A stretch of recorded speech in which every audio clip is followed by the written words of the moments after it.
आदरणीय श्याम भैया, छोटी बहन रानी कुशवाहा जी, बहुत लंबी बात नहीं कहूंगा, लेकिन एक बात जरूर इस पूरे घटनाक्रम को देखकर ध्यान में आती है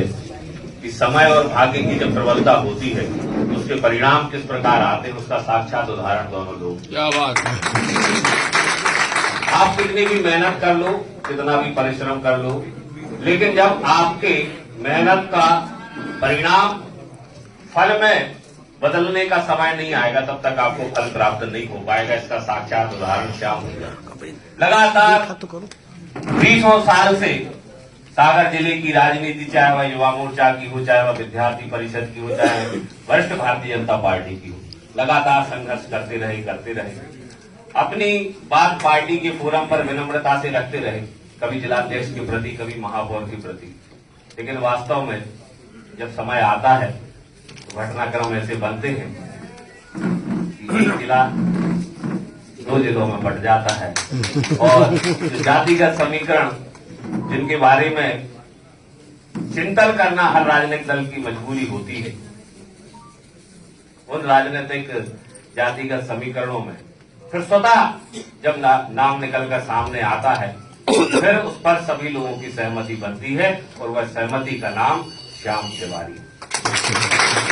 बहुत बड़ी बात है। श्याम भैया तो हम लोग युवा मोर्चा के समय से, विद्यार्थी परिषद के समय से यूनिवर्सिटी में काम करते आए। एक लंबा सहयोग भैया का हम सभी लोगों को मिला, मार्गदर्शन मिला और उनके नेतृत्व में ऐसा नहीं है कि ये 3 विधानसभाएं अलग हो गई तो हम सागर से कट जाएंगे,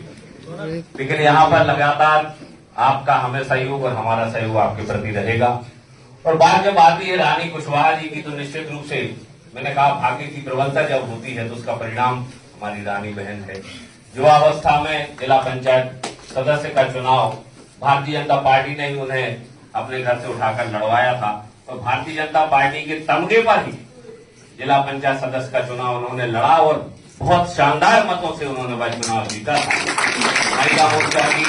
मंडल की अध्यक्ष, जिले में मंत्री के रूप में उन्होंने कार्य किया और आज भारतीय जनता पार्टी ने पिछड़ा वर्ग की एक अत्यंत गरीब परिवार की एक गरीब बेटी के लिए इतना बड़ा स्थान प्रदान किया है, यह केवल और केवल भारतीय जनता पार्टी में ही संभव हो सकता है। किसी ने कल्पना नहीं की होगी,